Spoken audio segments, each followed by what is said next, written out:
ago now, if not even longer, since the disaster on the 5th of November 2015.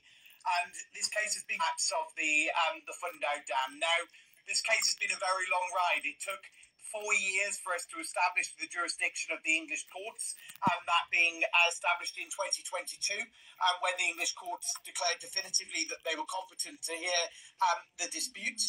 This case was brought against BHP, as back then BHP was a company which was headquartered in London as well as in Australia. And so that's the history of the case. Many people will know. But fast forward now to May 2025, and of course we're waiting after the trial which concluded in March this year, which would be seeking to establish the responsibility of BHP for indemnification of people after the collapse of the dam, as well as also answering questions relating to prescription, to some of the waivers that people have signed, or in relation to people who have already received compensation, and other issues associated in the case, for example, the ability of municipalities to bring claims outside of Brazil. So, Caio, I'm sorry that's quite a lot to translate, but hopefully that reminds people what's happened in what's been quite a long period of time now. Not a problem, Tom. Então, vou passar aqui um overview geral do que o Tom falou aqui, né? O desastre de Mariana, como vocês sabem, aconteceu há cerca de 9 anos e meio atrás, lá no dia 5 de novembro de 2015, né? 3 anos depois, a gente começou o nosso caso. Então, o nosso caso ele dura já cerca de 6 anos e meio. A gente está tentando garantir justiça aqui para cerca de 620 mil atingidos do desastre. A gente, em 2022, conseguiu garantir a disputa sobre a jurisdição. O que isso significa? A gente processou a BHP. A BHP ela era uma das donas da Samarco junto com a Vale, e ela tinha sede na Inglaterra, e justamente por isso que nós levamos o caso para a Inglaterra. Em 2022, a gente conseguiu garantir que a Inglaterra, de fato, pudesse ser o lugar ideal para que esse caso fosse discutido. Essa é a história, basicamente, do caso. A gente está agora aqui em meados de maio, né? Depois do julgamento de responsabilidade, né? Depois de 6 anos lutando, a gente teve o julgamento de responsabilidade, e estamos aguardando agora a decisão da juíza. O julgamento para decidir, né, a decisão do julgamento de responsabilidade da BHP, ela está sendo esperada para as próximas semanas. A gente está muito confiante de que a BHP vai ser responsabilizada, né, pelo colapso da barragem de Fundão, o que vai poder resultar em uma indenização justa para centenas de milhares de pessoas. De novo, essa decisão está aqui querendo... a gente espera que ela saia em meados de 2025.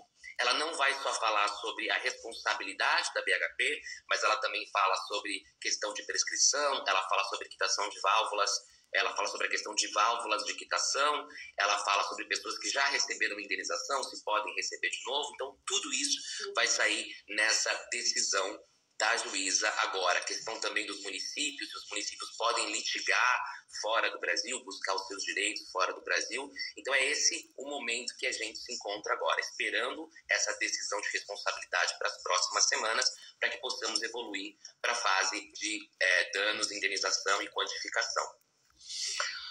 Tom, thank you for explaining. I don't know if there's no problem, Caio. I think we're going to take some questions, right? Is that the idea? That's the idea. So we have received Fantastic. Então agora a gente vai responder algumas perguntas aqui de vocês, que a gente recebeu ao longo, né, do tempo, tanto nos nossos centros de atendimento, também aqui agora junto na nossa live. Então, Tom, the first question, a primeira pergunta você pode nos dar uma atualização assim específica agora nesse momento? O que você acha da ação inglesa? Could you give us like an update? Yeah. English claim you already gave us, but but just a little bit more. So where we are now, as I mentioned, we're waiting for the judgment, and that really could come in the next month, 6-8 weeks, kind of like very, very soon that we're expecting that. And as I mentioned, we're very, very confident that we've succeeded on all of those issues that we discussed. So obviously the responsibility of BHP, but also the ability of everybody who joined the English claim to be able to bring their claim irrespective of prescription, the ability of municipalities to be litigating overseas. We're very confident on all of that. And so the next phase of the case, we will receive that judgment, hopefully, as I mentioned, in the next 1 to 2 months. But then there's also a hearing now in early July. I think it's the 2nd and 3rd of July, or the 3rd and 4th. I'm afraid it's a little bit late, but that first week of July, where the court will make plans for the following phase of the case, what we call stage 2, but really a trial that has been scheduled for October 2026, where issues of causation, so what damage was caused by the collapse of the dam, as well as how much people should receive. Now, not necessarily all of the issues will be solved at that trial, but we're hopeful that a lot of the issues in the case would be resolved then. So that's kind of the phase. So we'd have the hearing October 2026. Nós estamos basicamente então nessa fase de esperar a decisão do julgamento de responsabilidade, como a gente já falou. Essa decisão ela pode sair nas próximas semanas, no próximo mês. A gente está muito, muito, muito perto de receber essa decisão. Aguardamos elas nas próximas semanas. E nós estamos muito confiantes de que nós vamos conseguir, de fato, garantir a responsabilidade da BHP em relação ao estouro da barragem de Fundão, e também estamos confiantes sobre a questão dos municípios e sobre todas as outras questões que a gente está reivindicando nessa ação. Além disso, nos dias 2 e 3 de julho, no comecinho de julho, a gente vai ter audiências para organizar a burocracia, a administração do que a gente chama de estágio 2, fase 2. Nessa fase 2 é a fase em que a gente vai discutir os danos que de fato foram causados pelo estouro da barragem e quando cada pessoa pode receber. Então, já agora em julho, a gente começa essa audiência, né, 2 e 3, para a gente organizar o estágio 2, a fase 2, e a fase 2 se dá em outubro de 2026. Perfect, Tom. Thank you so much. The second question we have been receiving a lot is, what happens if the judge rules in favor of the victims? Então, a pergunta que a gente também está recebendo bastante é, o que acontece se a decisão agora, no meio do ano, que a gente está esperando da responsabilidade, for a favor dos atingidos, for positiva para a gente? So, at that phase, that will mean that each of the claimants in the case will have established the responsibility of BHP to compensate them for all of the losses that they've suffered as a result of the collapse of the Fundão Dam. Now, people can't be paid twice, so we've always said that if people have already received in Brazil, then that must be discounted from what is claimed in England. But that's what it gives you. It gives it the legal right, effectively, to seek then the damages from BHP. Now, in terms of immediate next steps, there's the hearing that I mentioned on the 2nd and 3rd of July. But then also, obviously, I appreciate people have been waiting a very long time in this case. It's going to be 9.5 years, if not longer, since it happened. So one of the things under English law is an ability to seek what we call an interim payment. So effectively, an anticipation. I think in Brazil, people refer in Portuguese sometimes to an anticipation of the amount that they would be claiming from BHP. Now, that's discretionary. There's no guarantees of that whatsoever, and you have to satisfy the court that you're likely to recover, a certain sum of money in the future, and then you ask for a percentage payment of that as an anticipation. Now, that traditionally can be 50 to 70% under English law of an amount which you might reasonably recover at trial, and that's something that Progress Goodhead have been preparing in order to seek that. And if we are successful in the case, then for as many victims as possible, the first thing we do is we would be asking BHP to make that voluntarily. But if that was unsuccessful, then we would be applying to the court for that. And that sort of an application might be heard maybe early next year.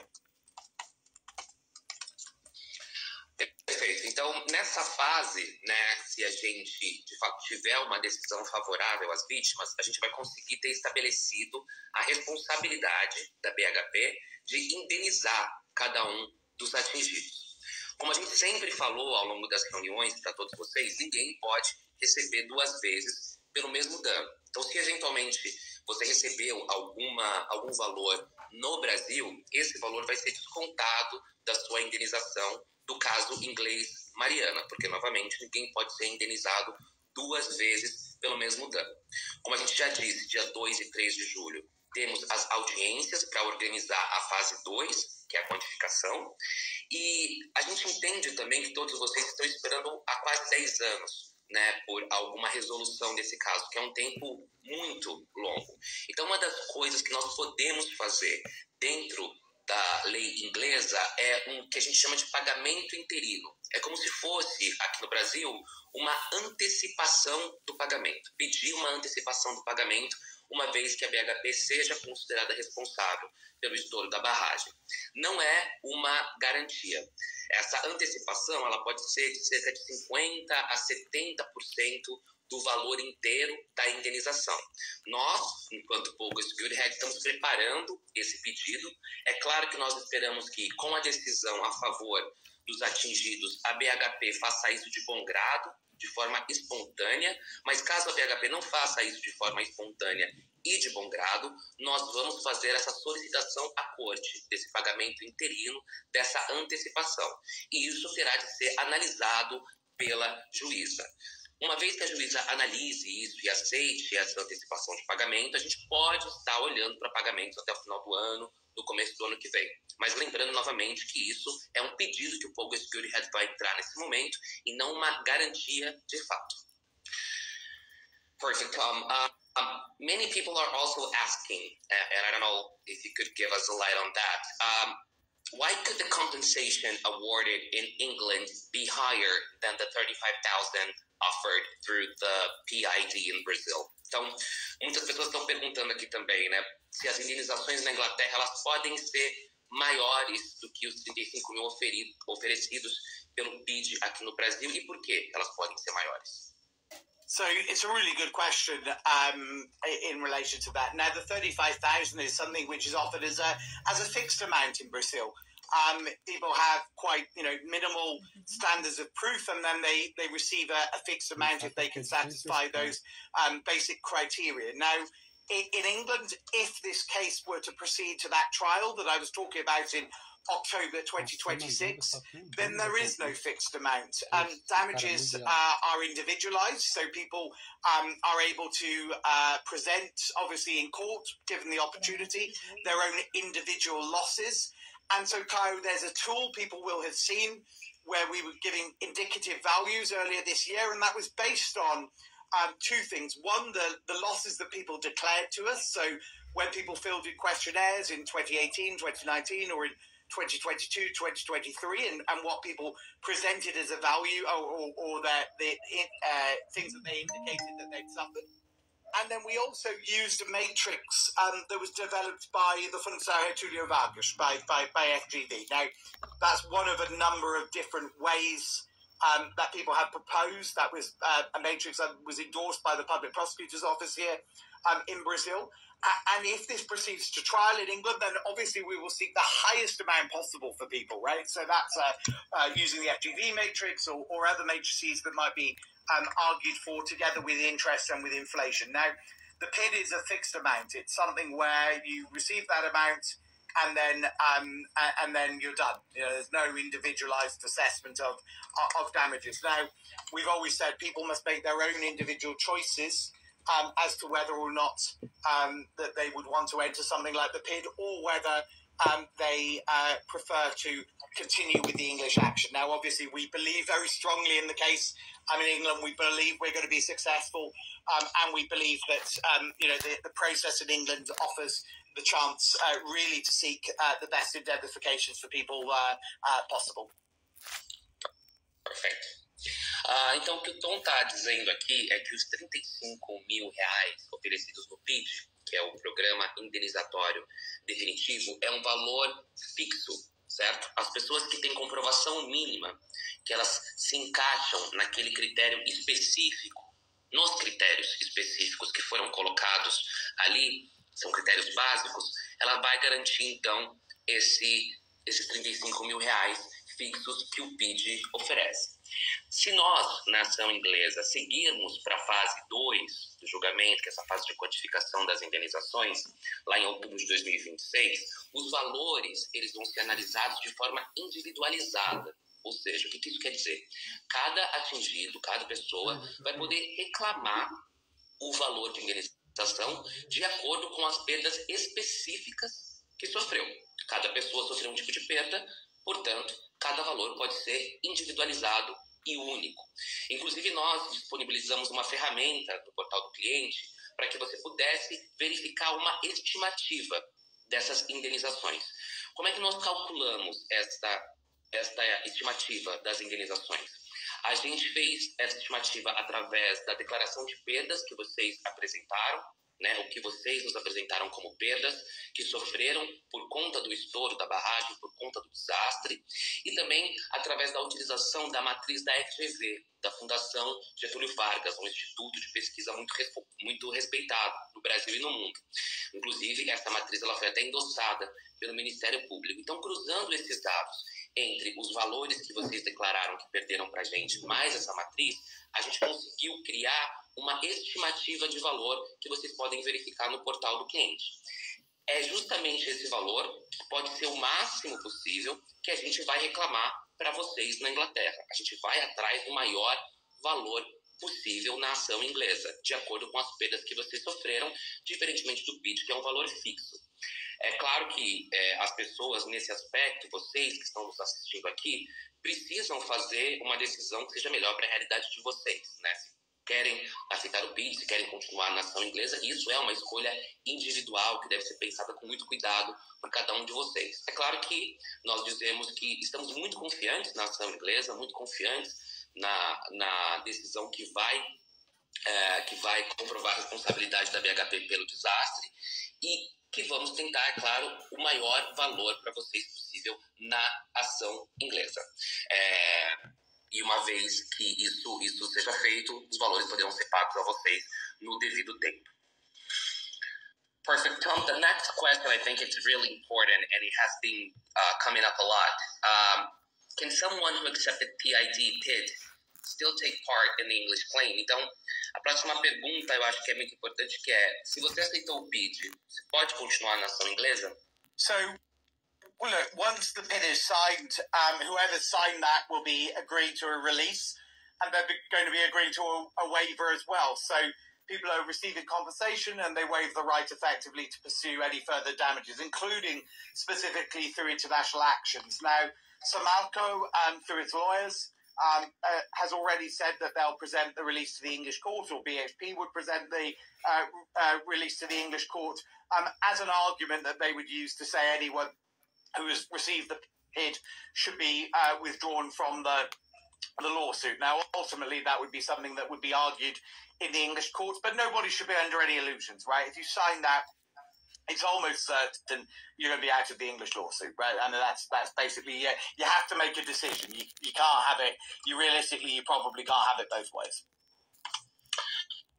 O que o Tom está dizendo aqui pra gente é que uma vez que o PID ele é assinado, a pessoa ela vai concordar com um termo de quitação e renúncia. Nesse termo de quitação e renúncia, ela vai declarar que ela está recebendo uma compensação, já uma compensação, como o próprio nome já diz, definitiva, né, uma indenização definitiva, e está abrindo mão do direito de buscar outras indenizações, seja no Brasil, seja por meio de ações internacionais. A Samarco, inclusive, por meio dos seus advogados, ela já declarou que vai apresentar esse termo de quitação e renúncia à justiça inglesa, e isso vai ser um argumento forte para excluir do processo as pessoas que assinaram o PID, o Programa Indenizatório Definitivo. Então, em resumo, sendo bastante claro e direto aqui, o Tom diz que quem assinar o PID pode comprometer seriamente, né, a permanência do cliente na ação da Inglaterra e que, infelizmente, agora é a hora de tomar uma decisão. Muito provavelmente não vai dar para aceitar o PID e permanecer na ação da Inglaterra. Vai ser necessário fazer uma decisão, não vai dar para seguir nos dois caminhos ao mesmo tempo, nos dois caminhos de forma paralela. Thank you so much, Tom. So, no problem. One question, and I think we can start to sum up here. Will the victims will need to provide damages in the English claim? That is another very common question. So, like whether people need to prove things effectively, right? Yeah. Então, a pergunta que eu fiz aqui para o Tom é se os atingidos vão precisar comprovar, né, provar os danos na ação inglesa. Essa é uma pergunta bem frequente aqui. So it depends, Caio. I mean, at the moment, we're not at the stage where people are having to prove or provide detailed proof about their damages, right? For simple damages, so for example, if someone received moral damages because they live in an area where the water is still contaminated years later, then the requirements of proof are very unlikely to be very different than that which is currently in the repatriation process, right? Someone needs to show they lived in that area, or live in that particular area. For more complicated claims, then obviously it's needed to evidence your losses. But the English courts are extremely pragmatic. They realise that people have very different backgrounds, and there have been lots of cases that have been brought in England from people all over the world, including, sometimes people that work in informal occupations. So they might be informal fishermen, or they might be informal sellers, etc., of things. And so the English courts are very used to dealing with some of these cases which have quite challenging evidentiary elements, and also their abilities where sometimes they can also give damages across a whole category or class of person, what we call aggregated damages. So that's nothing really for anybody to be worrying about at this stage. O que eu estou falando aqui é que nós não estamos ainda no estágio, na fase em que a gente vai precisar comprovar de forma detalhada qualquer tipo de dano no caso inglês, né? Por exemplo, para danos bastante simples, né, que são aqueles que estão sendo cobertos de forma similar pela repactuação, como, por exemplo, você que morou numa área ali que teve água contaminada, se você, né, um comprovante de residência ali, eventualmente já consegue mostrar e comprovar esse dano. Você morava naquela região, a água de fato estava contaminada, tá tudo certo. O que a gente também sabe é que provavelmente para danos um pouco mais complexos, quando a gente está falando aqui de danos um pouco mais complexos, futuros, ou então se você teve perdas maiores, né, eventualmente, né, o seu negócio foi afetado, ou então existe algum outro dano um pouco mais profundo, claro que você vai ter que apresentar a comprovação desse dano para a corte inglesa. Porém, a corte inglesa, o que o Tom está dizendo, ela é bastante objetiva, né? O que a gente chama de... Ela é muito pragmática. Então, e também ela está acostumada a lidar com esses casos que têm elementos de comprovação que são bem difíceis, né? Casos internacionais, que já duram há cerca de quase 10 anos, e às vezes as pessoas perdem documentos, é difícil provar. Então, a corte ela já está acostumada com isso. Por isso que o Tom está dizendo aqui para vocês não se preocuparem com isso, porque a comprovação ela não vai ser um problema eventual aqui na hora que ela tiver que acontecer, né? Que não é o momento ainda. Mas para danos simples, a gente, né, já pegou bastante comprovação por parte de vocês, inclusive para os danos complexos também. Vocês têm nos fornecido, né, comprovações ao longo desses 6 anos e meio, então é algo que vocês não precisam se preocupar. Tom, I'd just like to wrap up. If you'd like to say like a few words before you leave. I know you are on a tight schedule, and then after I can wrap up the whole live with the most... Yeah, of course, Caio. And look, just very, very headlines on it. The case in England is really moving forward at the moment. We're expecting the decision on BHP's liability any week now, weeks or very short, maybe a month or two. We will obviously, if we're successful, we've got the hearing then on the 2nd and 3rd of July this year, which will be setting the timetable for the case over the following 12 months. We're doing everything we can to get compensation to people as soon as we can, and that could include an application to court to seek what we call an interim payment. So look, thank you to everyone who's joined us so much. I think tomorrow there's an in-person event in Governor de Valadares at 2:00 in the auditorium, I think in the Colegio Immaculada. I'm sorry for my pronunciation. It's terrible, Caio, as you know. 7 years of being in Brazil and I'm still not there. One day I'll get as good at English as you, Caio, but maybe one day I'll take the time to learn. I need to. I'm sorry to everybody.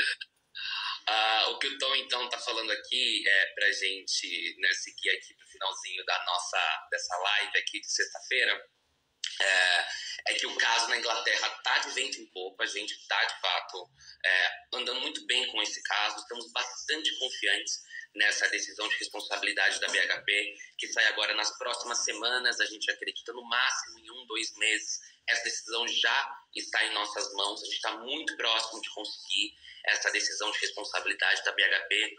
Caso a gente, né, tenha sucesso nessa decisão, a gente já tem marcadas audiências para dia 2 e 3 de julho, para que a gente comece a organizar a fase 2. Se essa decisão de responsabilidade da BHP, ela de fato for positiva para vocês, para os atingidos, e de fato considerar a BHP responsável pelo estouro da barragem de Fundão, nós vamos fazer um pedido para a Corte do pagamento interino, que é esse pagamento antecipado, que pode ser de 50% a 70% do valor da sua indenização, que poderá ser paga também até o final do ano, ou então no início do ano que vem, caso seja aceita pela juíza do caso. Então a gente está trabalhando muito firme aqui para conseguir a maior compensação, a maior indenização possível a todos vocês que nos acompanham nesses 6 anos e meio de caso. Inclusive o Tom lembra aqui para também todo mundo que estiver na região de Governador Valadares, amanhã a gente vai ter um evento no auditório do Colégio Imaculada, na rua São João 339, Esplanada. Então eu vou repetir.